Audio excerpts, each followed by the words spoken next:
manos, este es el quinto del dedo pequeño, y las falanges. Ahora, no todos los huesos del pie se apoyan, solamente el del talón y esta zona del quinto metatarsiano y las falanges se apoyan. El resto queda como un hueco, ¿sí? Ese hueco es el arco, ¿no? Es el arco plantado. Exacto, es lo normal. ¿Y sabés por qué sucede eso? Porque tienen que pasar arterias y venas y hay músculos en la parte inferior. Si nosotros apoyáramos todo, aplastaríamos todo lo que tenemos ahí abajo, entonces por eso se tiene que formar el arco, porque si no nos quedaríamos sin músculos, sin nervios, sin piel, si lo apretáramos todo el día. Entonces se tiene que formar el arco.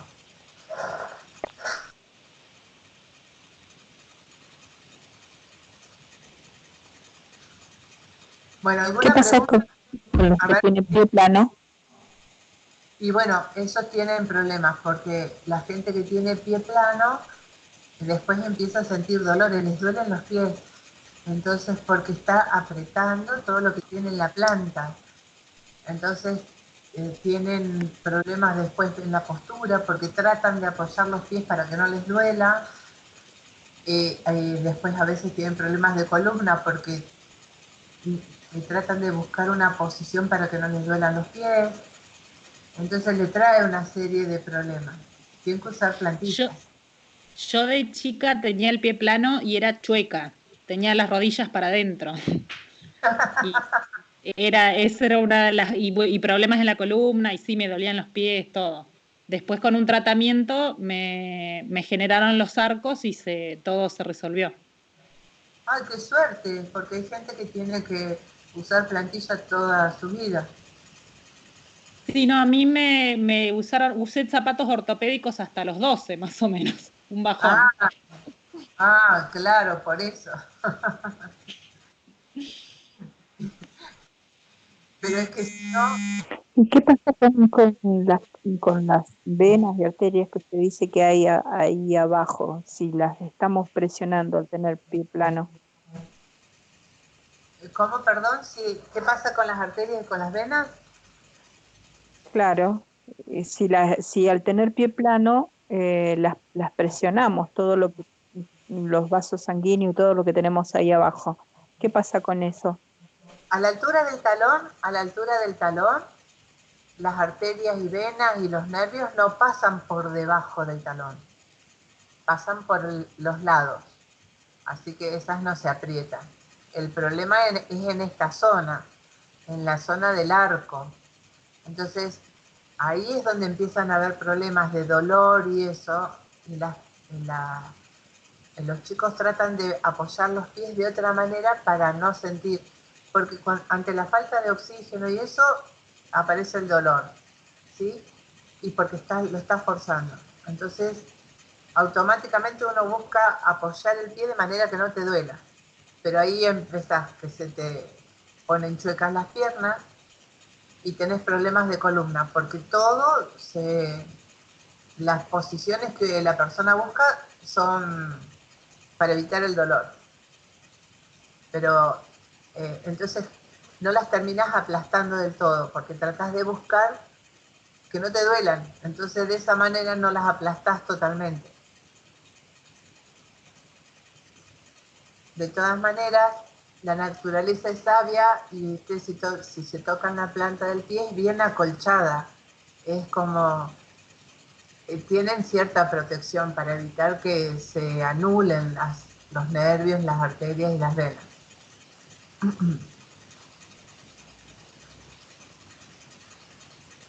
¿Alguna otra pregunta?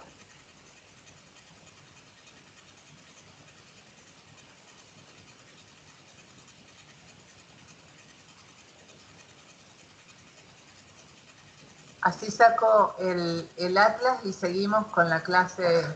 ¿Me siguen viendo a mí? Yo no. Bueno, saco el atlas, ¿sí? Ok.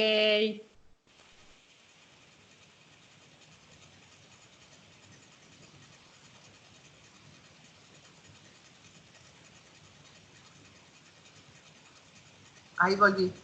Ajá.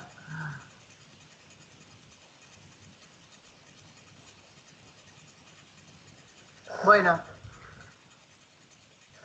si pudieron ver, los chicos que pudieron ver las imágenes, vamos a ver que los huesos están formados, todos los huesos del cuerpo están formados por dos tipos de estructura.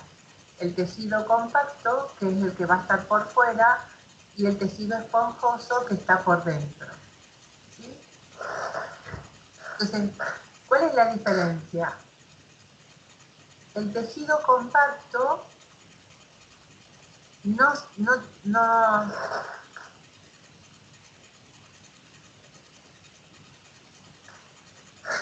pero si lo buscan por internet, cuesta un montón subirlo a la plataforma. Me costó subir el Tórtora porque hay políticas de seguridad con algunos libros y no me dejaba subir el Tórtora, así que hubo que cambiarle el nombre para poder subirlo. Fue bastante complicado.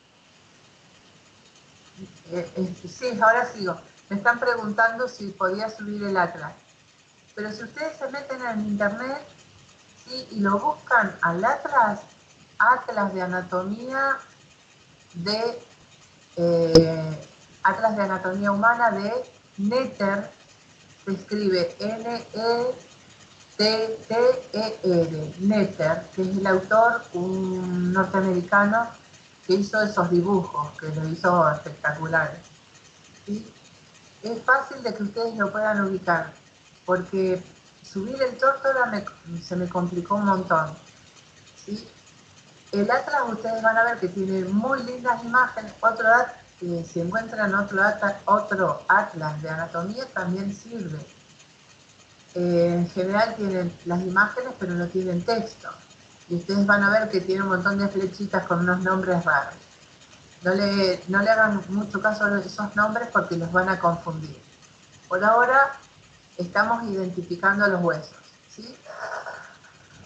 Bueno, la diferencia de tejido compacto y tejido esponjoso. El tejido compacto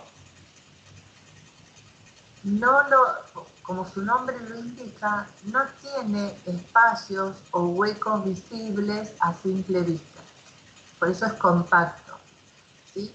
No se le ven orificios o huecos. Sí, a nivel microscópico, pero a simple vista no. Es como una masa homogénea. En cambio, la parte interna, que es tejido esponjoso, como habrán visto en las imágenes, está lleno de huequitos, que sí los podemos ver a simple vista, esos huequitos. Si nosotros pudiéramos ver el interior de un hueso, veríamos que está lleno de, como si fuera un panal de abejas, está lleno de huequitos. Por eso el nombre de esponjoso. En esos espacios, en las personas vivas, está lleno de un tejido blando que se llama médula ósea, que ahora después vamos a ver entre las funciones del tejido óseo. Entonces, en las personas vivas, todos esos espacios del hueso están llenos de un tejido blando que se denomina médula ósea, que es la que va a formar las células de la sangre. ¿Sí? Se llama médula ósea porque está dentro del hueso, pero la función es formar las células de la sangre. ¿Se entiende? Entonces, los huesos están formados por fuera por tejido compacto y por dentro por tejido esponjoso. En general, en un adulto joven, los huesos largos tienen tejido esponjoso en las epífisis. En las diáfisis no, solamente es tejido compacto y el hueco en el medio. Entonces, hay tejido esponjoso en las epífisis. En los huesos planos vamos a tener como si fuera un sándwich. Ah, no. Eso dentro de las vértebras y por eso se confunden. Lo que hay dentro de las vértebras es la médula espinal, que forma parte del tejido nervioso. Por eso siempre hago hincapié, no es lo mismo. Médula espinal está en el interior de la columna vertebral, forma parte del tejido nervioso. Médula ósea es esta que está en el interior de los huesos. Inclusive está dentro de las vértebras, pero son dos médulas diferentes.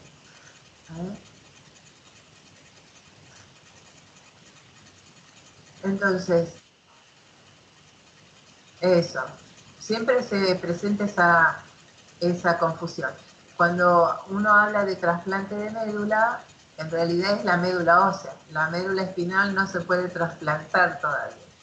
¿Sí? Entonces,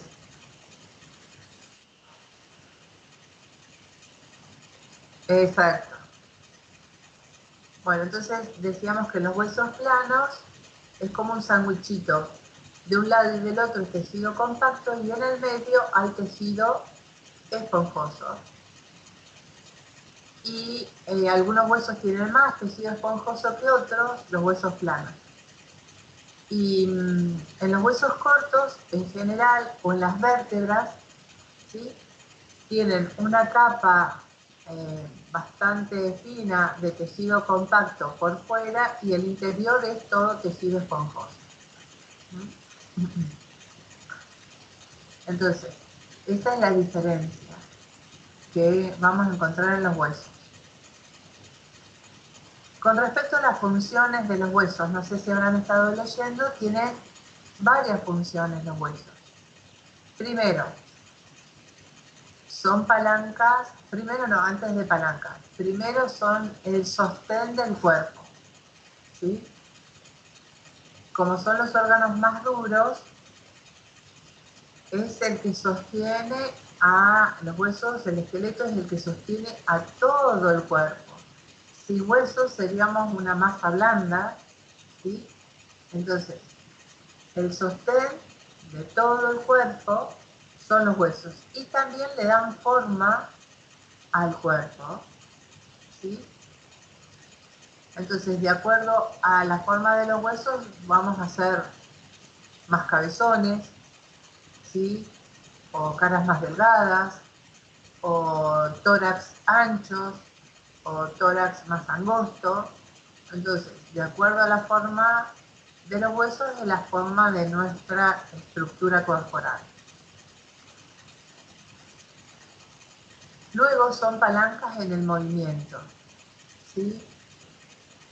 Los músculos, que son los que mueven a nuestro cuerpo, tienen que tener una fijación bien firme a algo rígido. Los músculos se adhieren a los huesos firmemente, chicos. No es posible despegar los músculos de los huesos. Se unen a los huesos y al moverse mueven a las diferentes estructuras, ¿sí?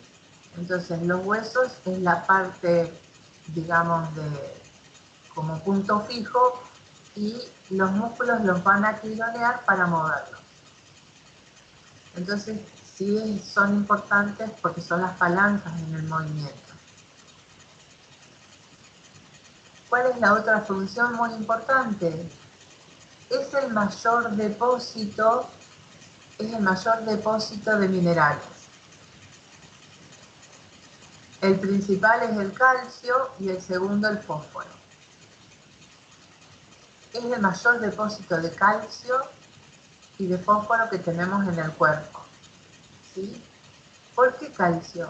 El calcio, que es un mineral, es el que le da la dureza al hueso.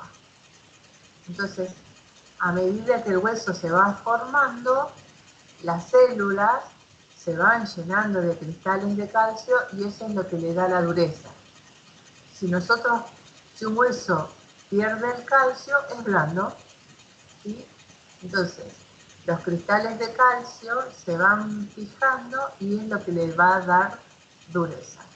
Cuanto más calcio fijen, más dureza y resistencia le da a los huesos, ¿sí? Esto es importante porque a pesar de que a uno le parezca que los huesos son órganos sin vida, sin puro calcio, son muy dinámicos, ¿sí? Porque el calcio también después lo vamos a ver en salud pública. El calcio sí es importante, le da dureza y resistencia a los huesos, pero ¿para qué más lo necesitamos? Para la contracción muscular. Los músculos necesitan calcio para poder contraerse, para poder moverse. Si no, no se pueden mover sin calcio.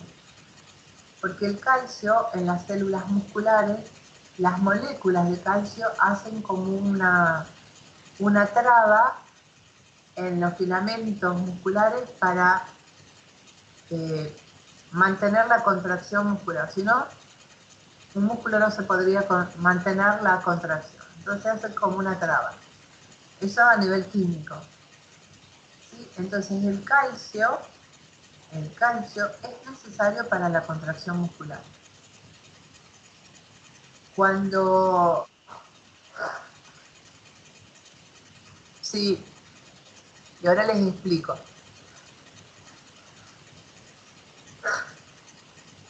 Cuando tiene que haber siempre calcio libre, así como suelto, en realidad va unido a una proteína y circulando en la sangre, ¿sí?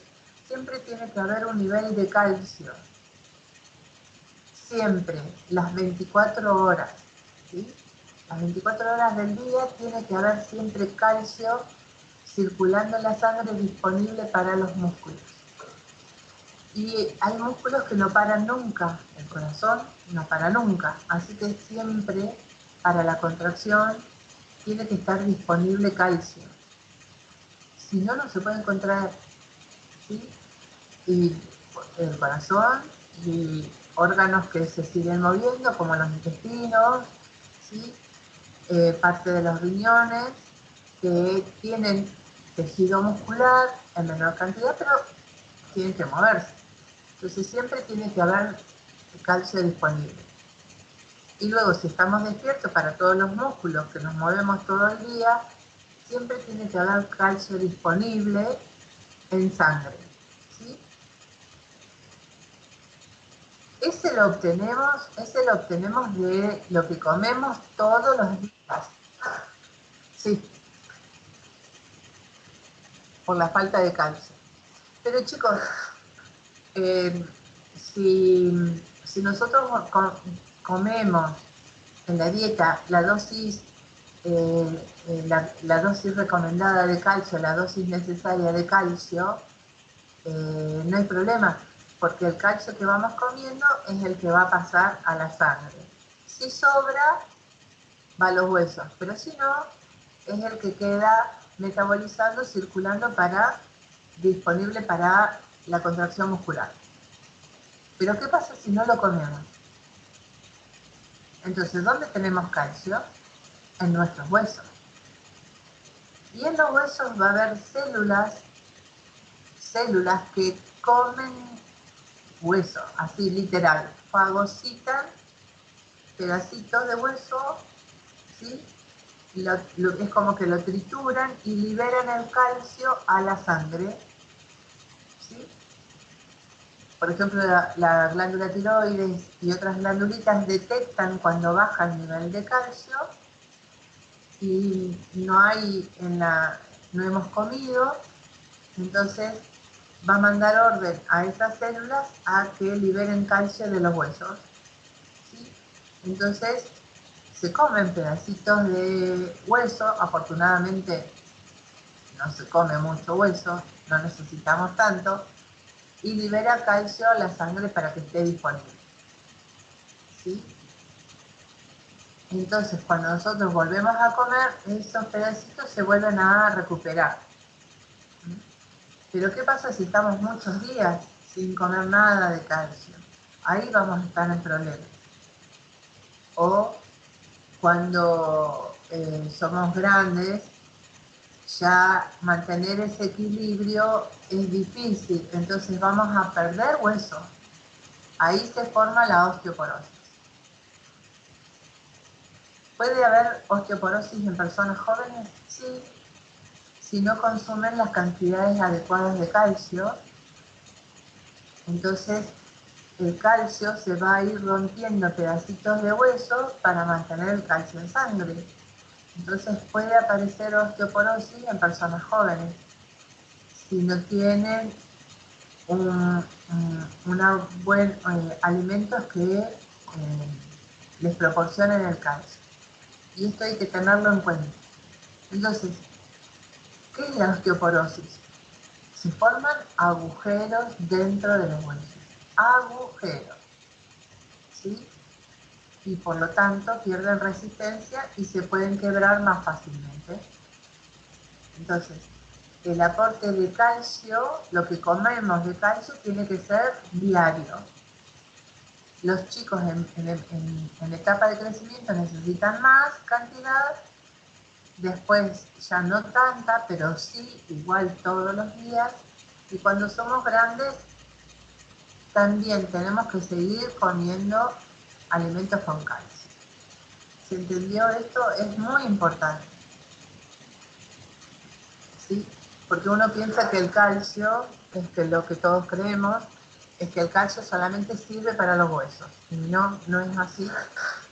Tienen varias funciones. Una de ellas es la contracción muscular.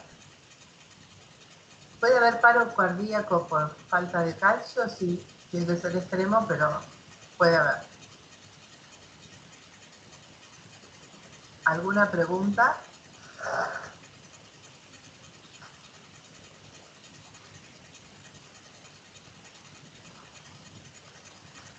Y por exceso de calcio, ¿qué puede pasar? Bueno, pero por exceso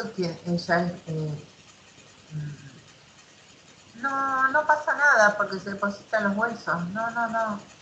Salvo que te comas una barra de calcio, ¿no? ¿Sí?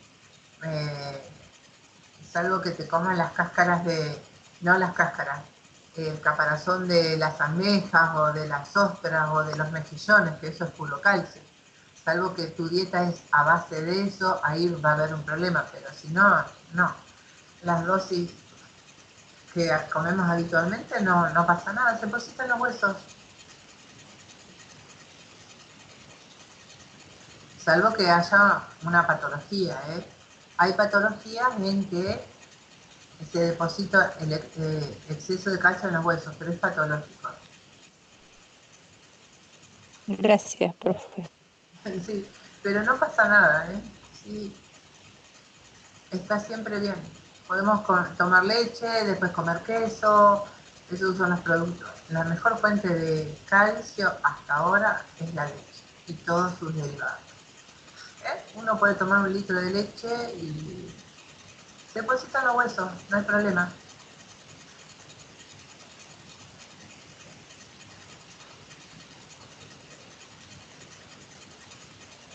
Bueno, entonces decíamos, esta es otra de las funciones de los huesos, ¿sí?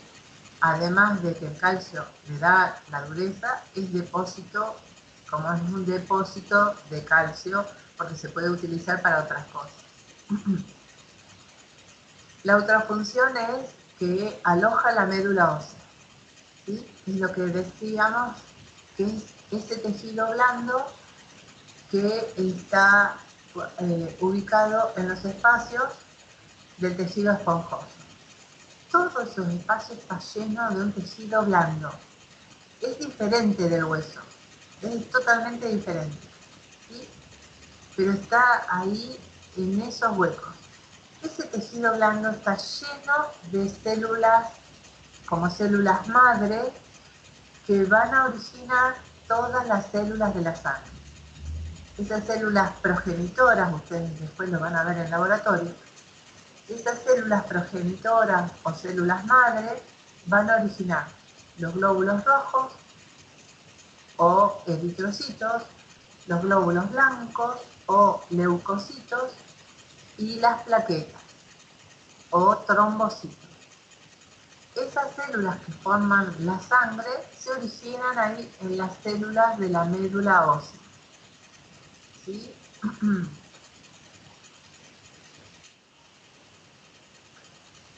Entonces, ¿qué células se originan en la médula ósea? Ahí están las células progenitoras. Glóbulos rojos o eritrocitos. Son sinónimos. Glóbulos blancos o leucocitos. Y plaquetas o trombocitos. Después estos nombres para ustedes van a ser habituales. Eritrocitos, leucocitos, trombocitos. ¿Sí? Entonces, esas tres células son las que van a formar la sangre. ¿Sí? Pero ¿dónde se originan esas células?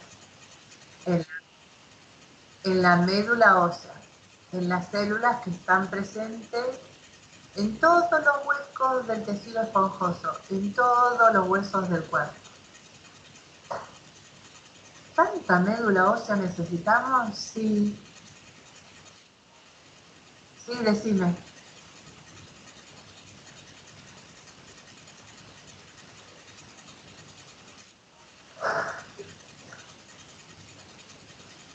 Se llama así, como nombre genérico, médula ósea, ¿sí? Como un tejido específico. Ese tejido está formado por células madres o progenitoras que van a originar las células de la sangre. El nombre genérico o general es médula ósea para identificar ese tejido. ¿Se entiende?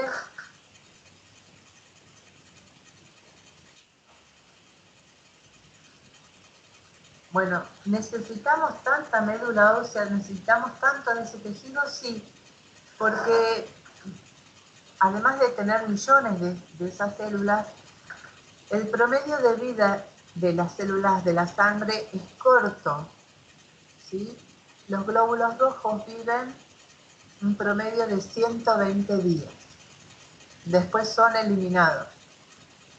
Entonces tenemos que reemplazarlos en forma permanente, toda la vida, ¿sí? Porque ese es el promedio de vida de los glóbulos rojos, 120 días. ¿Cuál es la función de los glóbulos rojos? Es transportar el oxígeno, cargan el oxígeno hacia un lado, llevando oxígeno a todos los tejidos y traen de vuelta dióxido de carbono para ser eliminado en los pulmones. ¿Sí? Entonces, transportan gases, oxígeno para un lado y dióxido de carbono en sentido contrario. Entonces, los glóbulos rojos son los responsables de llevarle oxígeno a todas las células del cuerpo y eliminar el dióxido de carbono. ¿Qué cantidad de glóbulos rojos tenemos en el cuerpo? Demasiados. ¿Cómo se contabilizan? Y ustedes después lo van a ver en el laboratorio. Se pueden contar. Antes se contaban mirándolos en el microscopio, ahora las máquinas ya los cuentan solos. ¿Sí? Las máquinas que hay en los laboratorios. El número promedio, la cantidad promedio de glóbulos rojos, ¿sí? Siempre las cifras las damos en un adulto joven, un adulto, ¿sí? Puede haber variables con la gente grande, pero los glóbulos rojos es más o menos estable.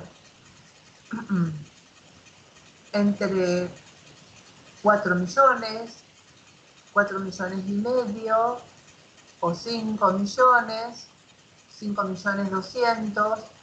Entre esos números es el número normal. Vamos a poner 4 millones.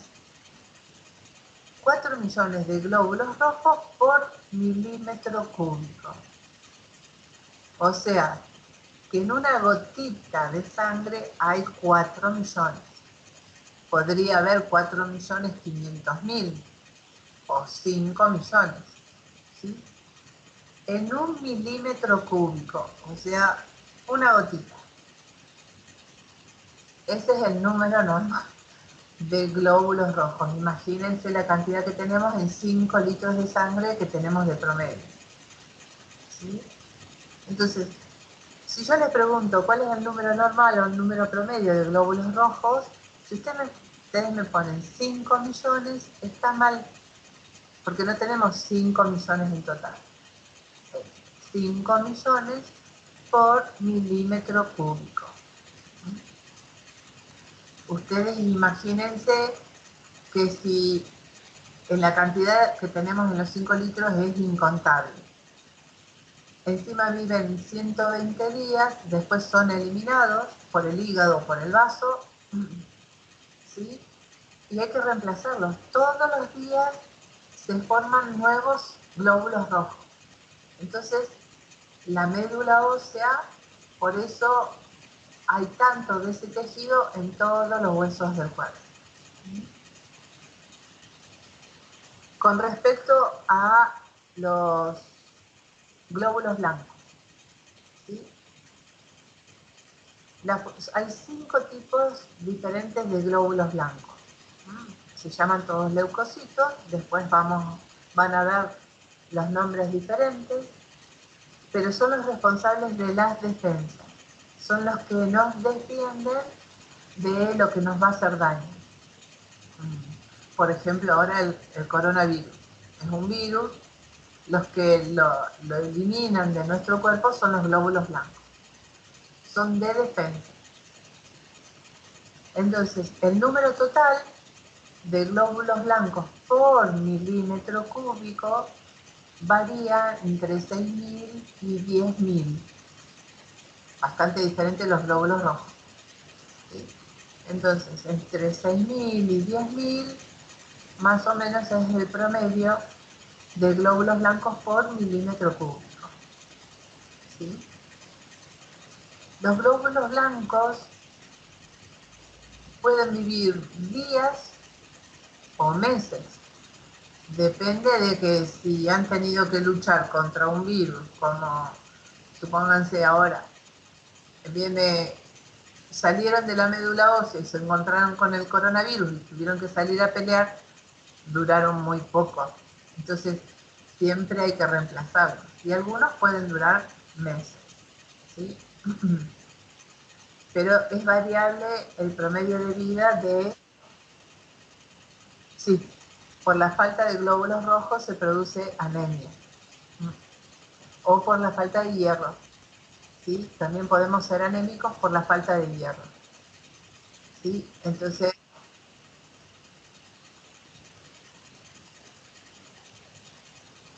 de glóbulos blancos, cuando se encuentra mayor cantidad de glóbulos blancos, claro, de glóbulos blancos es sinónimo de infección. Supónganse que le hacemos un análisis a una persona y encontramos 15.000 o 18.000 por milímetro cúbico. Eso no es normal. Uno tiene que suponer que hay una infección. Rápidamente se generan en la médula ósea, por eso, ¿cómo aumentaron tanto? Porque rápidamente se forman y salen de la médula ósea a pelear.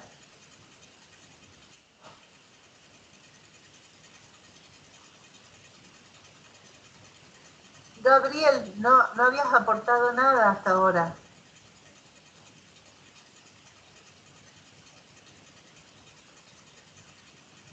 El otro día se llevó todas las notas, ahora no había dicho nada.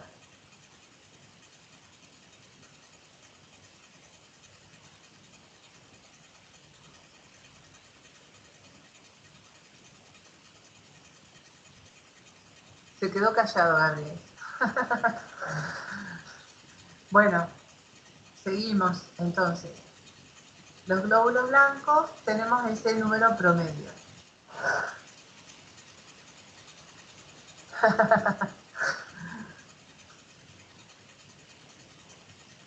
Entonces, ¿cómo se denomina así? Leucocitosis, podríamos decir, cuando hay un número exagerado de glóbulos blancos, ¿sí?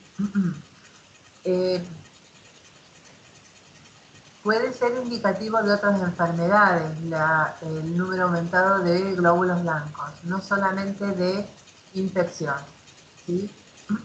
Puede ser que aparezcan en gran cantidad ante otras enfermedades. Con respecto a las plaquetas o trombocitos, el papel o la función de las plaquetas es iniciar la formación del coágulo de la sangre, ¿sí?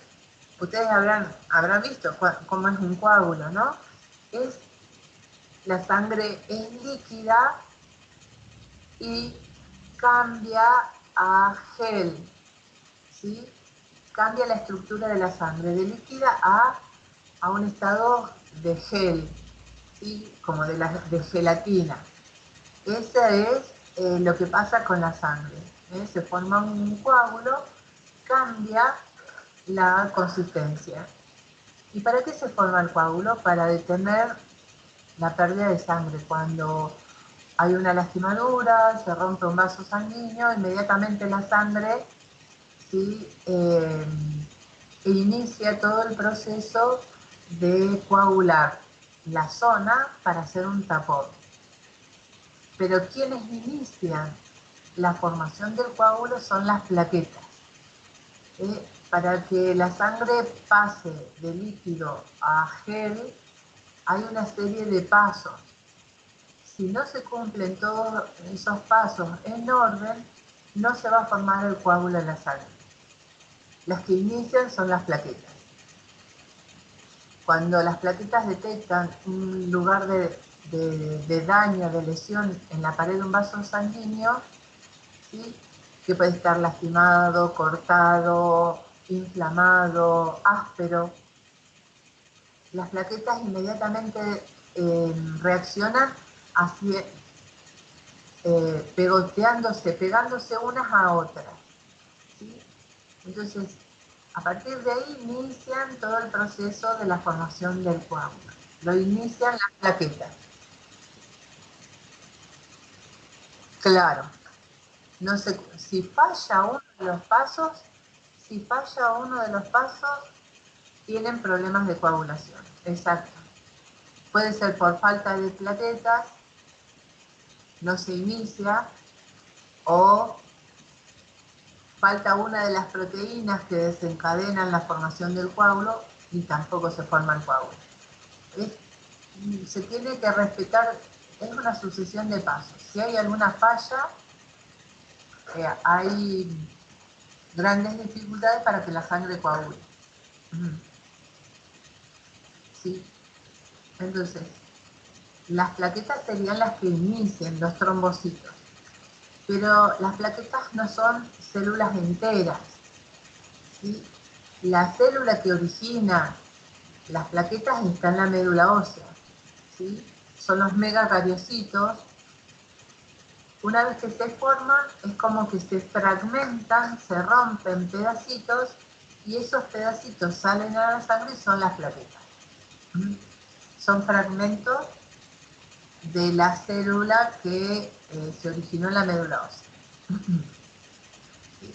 Bueno, esas son las funciones. ¿Se entendió? Es muy importante que la médula ósea siempre esté activa, formando células, porque las células sanguíneas tienen una vida relativamente corta. Entonces hay que reemplazarlas en forma permanente.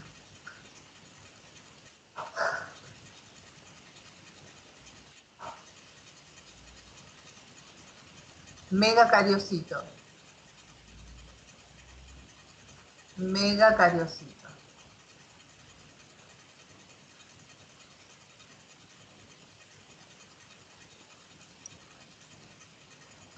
Bueno, ahora vamos a encontrar a lo largo de nuestra vida dos tipos de médula ósea. La médula ósea roja o activa es la que produce en forma continua las células sanguíneas, ¿sí? Se llama así porque vos a simple vista la ves y es de color rojo, ¿sí? La médula ósea roja.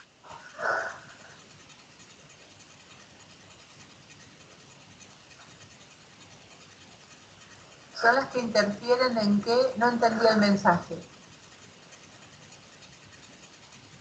¿Interfieren en qué? Perdón. No sé a qué hacían referencia.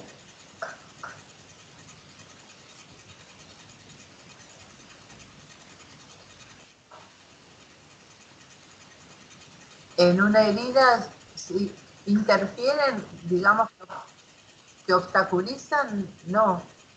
Son las que intervienen. Ante cualquier herida, ¿eh? Incluso si no hay una herida, ¿sí? Que una arteria, una vena esté cortada, sino que esté la pared inflamada, las plaquetas igual se van a pegar en esa zona. O si encuentran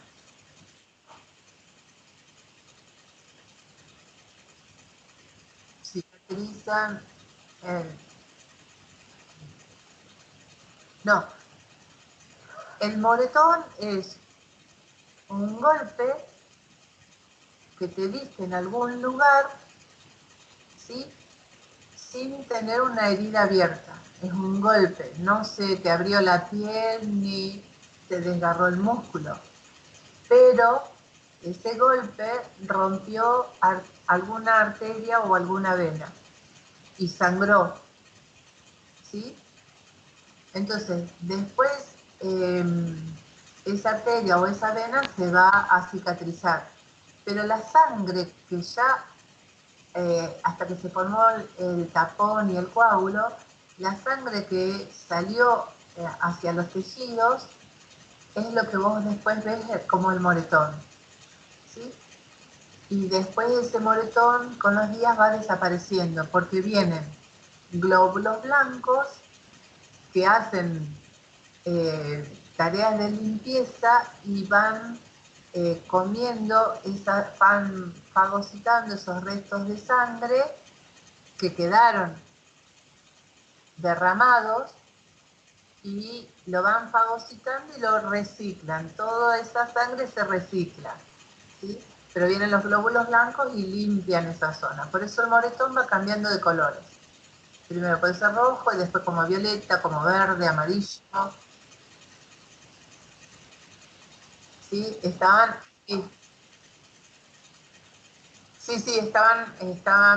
estaban preguntando por qué se producen los moretones. Ahora sigo con los dos tipos de médula ósea, ¿sí? Entonces teníamos la médula roja, que es la activa, que se ve de color rojo, ¿sí? No sé si habrán visto alguna vez comiendo la pata de pollo, el hueso, que si ustedes lo abren, se ve como una zona, en el interior como un granulado rojo oscuro, ¿sí? Eso es médula ósea roja.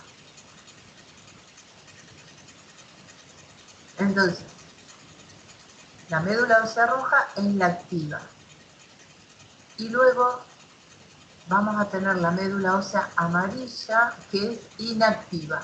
Deja de formar células de la sangre y es reemplazada por grasa, por eso se ve de color amarillo.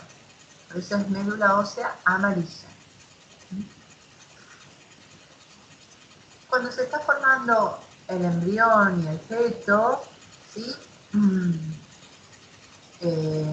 Y luego en el recién nacido y en los primeros años de vida, en la niñez, todos los huesos del cuerpo van a tener médula ósea roja. O sea que en todos los huesos va a haber en el interior del tejido esponjoso todo médula ósea roja. Pero a medida que vamos creciendo, ya desde la niñez y en la adolescencia, que ya el crecimiento no es tanto, ¿sí? Parte de la médula ósea roja se va perdiendo porque ya no necesitamos tanta y deja de funcionar y se reemplaza por grasa. Es la médula ósea amarilla inactiva. En un adulto, ¿dónde vamos a encontrar médula ósea roja? En los huesos del cráneo, en el tejido esponjoso, ¿no? En las vértebras, pero no hay que confundir con la médula espinal. En la parte ósea de las vértebras, el tejido esponjoso, ahí va a haber médula ósea roja. En el esternón y en las costillas, en la clavícula, como vimos en las imágenes, ¿sí? En los huesos ilíacos y en las epífisis de los huesos largos, ¿sí? En los huesos planos, ¿sí? En los huesos del cráneo y en los ilíacos. Sobre todo, es donde más encontramos médula ósea roja. En el esternón y en las costillas.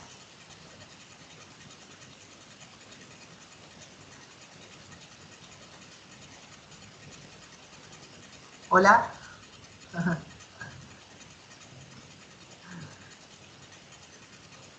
Entonces, hay en las epífisis de los huesos largos. Si nosotros, ¿se acuerdan que dijimos que el cuerpo de un hueso largo en el centro tiene un hueco, que es el conducto medular? Eso se llena de médula ósea amarilla, ¿sí? Sí, grasa, triglicéridos. Es que es como una reserva de grasa, pero en realidad es que en un momento fue médula roja y después se transformó en grasa. Es una reserva. Pero es que no necesitamos tanta médula roja. ¿Se entendió esto? Entonces esos son los lugares donde encontramos médula roja. ¿Hasta qué hora tenemos, chicos? Hasta las 6, ¿no es cierto?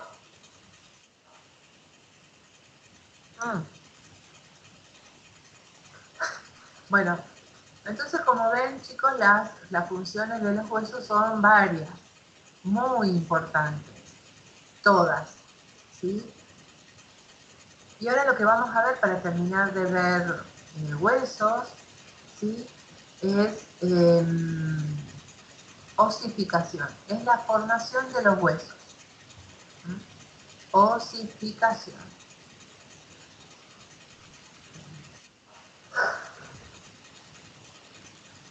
Sobre todo la médula amarilla en las diáfisis, de los huesos largos.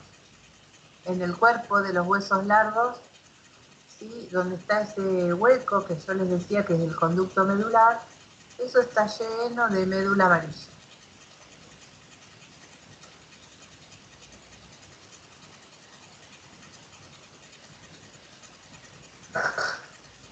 Bueno, y ahora lo que vamos a ver es osificación, que es la formación de los huesos. ¿Sí?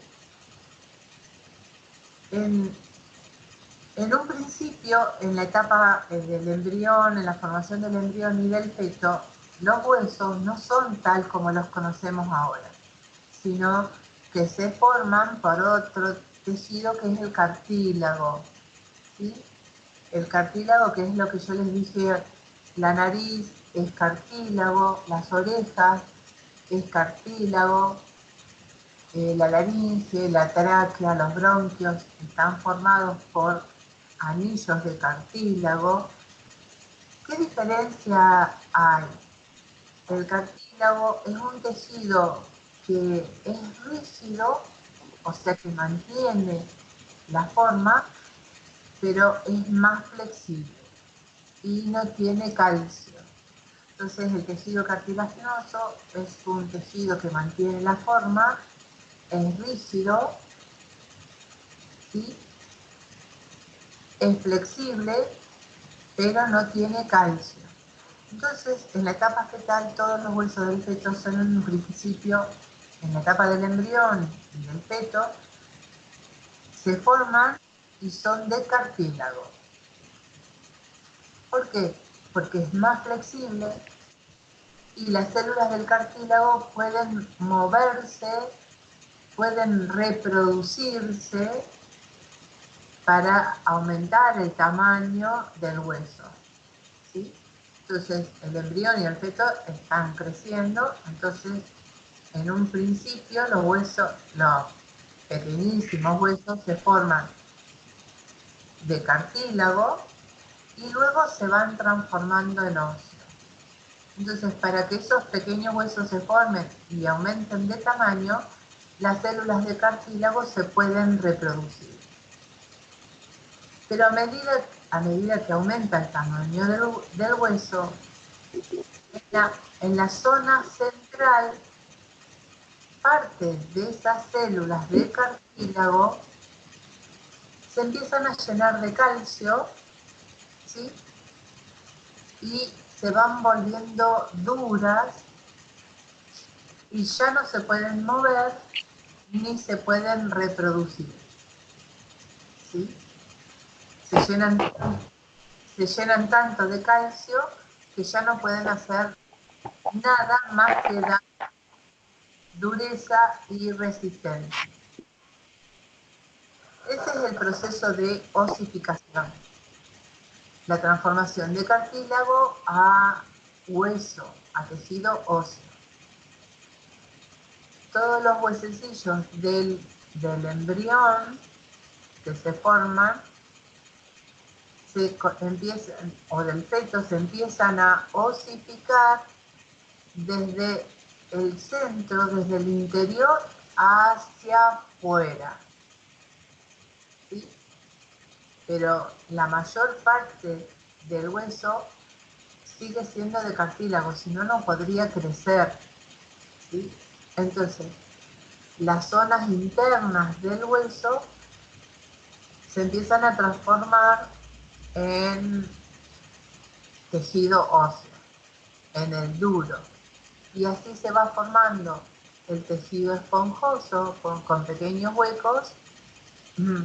Aparece la médula ósea, aparecen arterias, venas, ¿sí? Y así es la formación del hueso. ¿Se entiende? Mientras crezcamos, ¿sí? El feto, después el recién nacido, el niño, después el adolescente, mientras está creciendo, partes de los huesos van a seguir siendo de cartílago, porque las células de cartilaginosas pueden reproducirse y permitir el crecimiento del hueso. Ah, sí, en eso les iba a decir, ¿se imaginan si un bebé cuando va a nacer, los huesos del cráneo fueran así con la textura de ahora? Es imposible, no podrían nacer, ¿sí? Y no solamente los huesos del cráneo son de cartílago, sino que es un cartílago que se llama membranoso porque es mucho más maleable que el cartílago que forma el resto de los huesos. Entonces, por eso se llama cartílago membranoso los huesos que forman el cráneo del feto, ¿sí? Y no solamente son flexibles, sino que no están unidos, están separados. Por eso en el momento del parto, los huesos del cráneo se pueden superponer los bordes, porque no están unidos. Y mientras el bebé, después que nació, y mientras crezca, hasta aproximadamente el año y medio, los 2 años, van a ver que tienen unos espacios entre los huesos. que le decimos mollera, ¿sí? Hay espacio que este que está acá es el más grande entre el frontal y los parietales, y los otros espacios entre los huesos son más pequeños, pero en el momento del nacimiento los huesos desde el cráneo no están unidos. No en la forma que después nosotros, estos una vez que terminaron de crecer, las uniones se van a osificar también. No hay forma de separar a los huesos del cráneo ni de la cara. ¿Sí?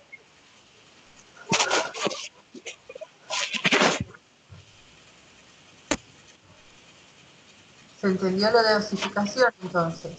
Es la transformación de tejido cartilaginoso a tejido óseo.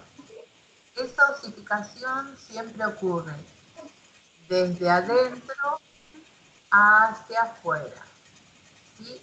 A medida que las células de cartílago se van reproduciendo, van formando como si fuera por capas la parte de tejido óseo, se va llenando de calcio y así la parte osificada va aumentando de tamaño.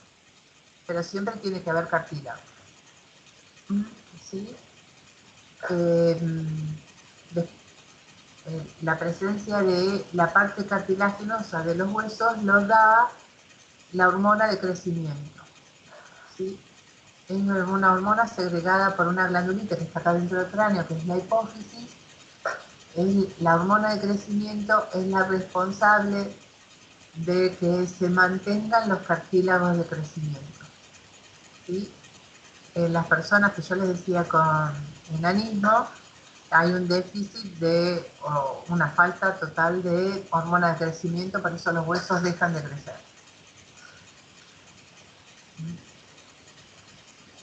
¿Se entendió más o menos esto, lo de osificación? Bueno, ¿y qué pasa? Claro, hormona de crecimiento. Hormona de crecimiento se llama así, segregada por la hipófisis.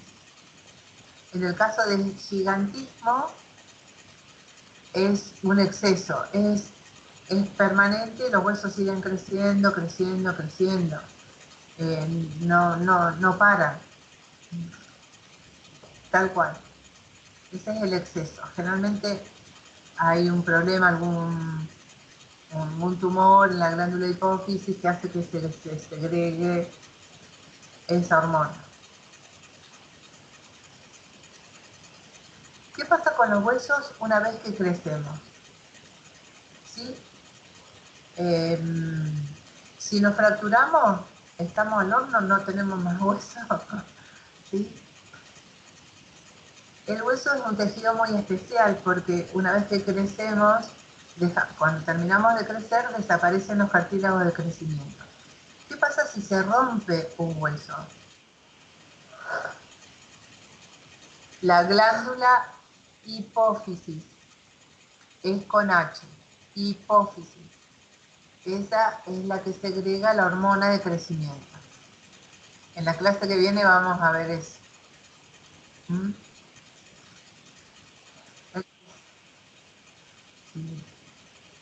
¿Qué pasa cuando un hueso se rompe? Se va a formar nuevo hueso. ¿Pero de dónde? ¿De dónde si no tenemos más cartílago? Entonces, todos los huesos del cuerpo, todos los huesos, están cubiertos por una membrana de tejido conectivo que se llama periósteo.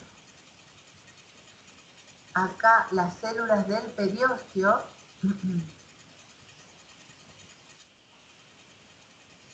periósteo, peri de alrededor, ósteo de hueso, periósteo. ¿Sí? Es una membrana muy delgada que si uno tiene un hueso, ustedes pueden ver un hueso de un animal, si lo raspan, de tejido conectivo. si ustedes raspan el hueso si van a la carnicería y compran un corte, si raspan el hueso van a ver que tiene como una membranita bien adherida, ¿sí? Es semitransparente. Las células del periósteo tienen capacidades especiales. Vamos a encontrar dos tipos de células. Unas que comen hueso. ¿Se acuerdan que les dije que cuando falta calcio hay unas células que comen calcio? ¿Sí?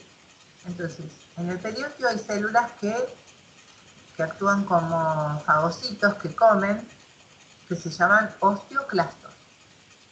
Comen hueso para liberar calcio.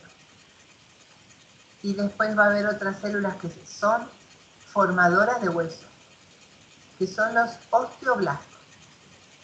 Los osteoblastos son capaces de reproducirse cuando un hueso se rompe, ¿sí? Se reproducen, se reproducen, se reproducen, ¿sí? Los osteoblastos se reproducen para unir las partes del hueso fracturado, ¿sí? Entonces, forman como un tejido denso para unir la fractura. Y luego ese tejido se va a llenar de calcio y se va a transformar en nuevo hueso. Entonces, para unir los fragmentos del hueso roto. Entonces, en las células del periósteo tenemos de las dos. Las que comen hueso y las que forman hueso. Siempre están en todos los huesos del cuerpo. Osteoclastos. Comen, fagocitan. Una célula que come se llama fagocita. Comen. Esos son los osteoclastos. Y las que se reproducen para formar nuevo hueso es osteoblastos.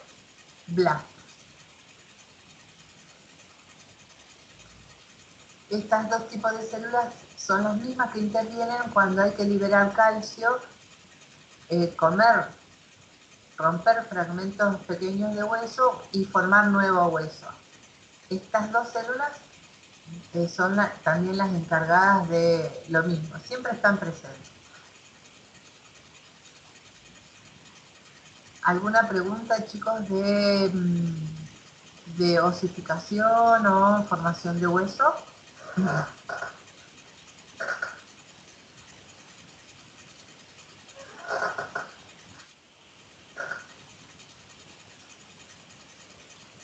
Bueno, la próxima clase, ¿sí? Vayan viendo en los atlas que les dije, si quieren, o osteoclastos, o en el tórtora, imágenes del cráneo, porque vamos a hablar del cráneo, los huesos que lo forman, dónde están ubicados y qué hay dentro del cráneo. Ya le había prometido para enviarse.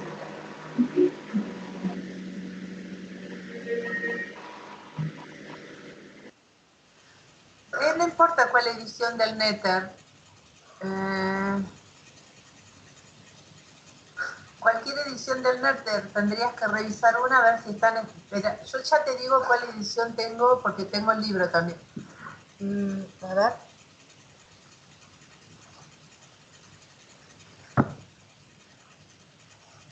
Yo tengo la 4ª edición.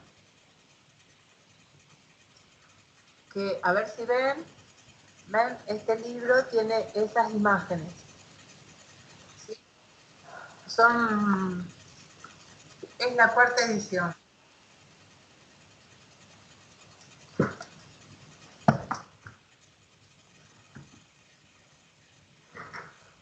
¿Qué pasa? Que me preguntaban por la osteoporosis.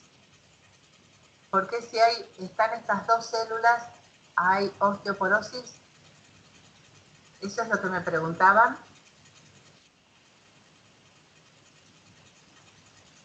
Sí, alguien me preguntó por qué aparece la osteoporosis si hay presencia de esas dos células.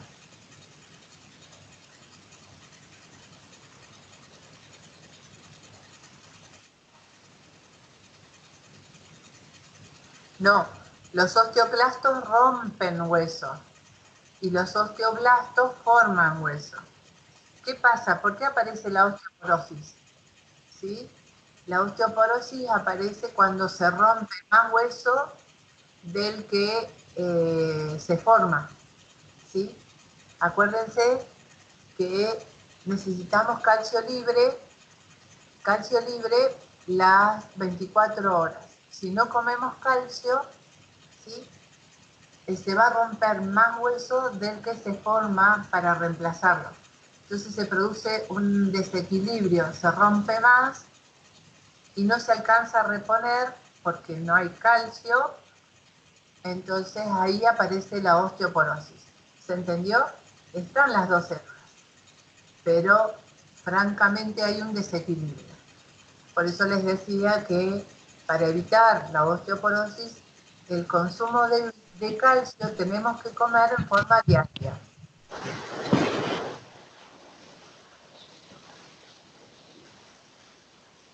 ¿Se entendió?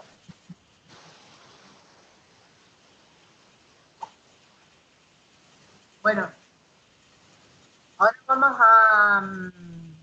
les estaba diciendo del cráneo que vayan fijándose y vayan ubicando los huesos que forman el cráneo.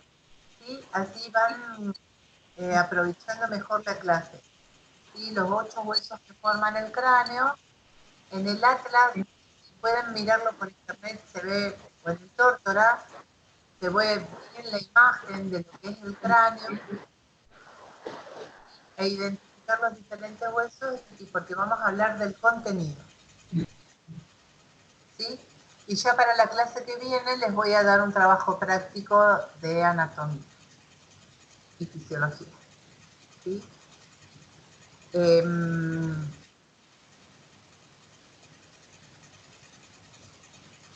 Si me esperan un momentito, chicas, voy a buscar más agua, así podemos empezar la clase de salud. Cualquier cosa, ahora cuando vuelvo me preguntan.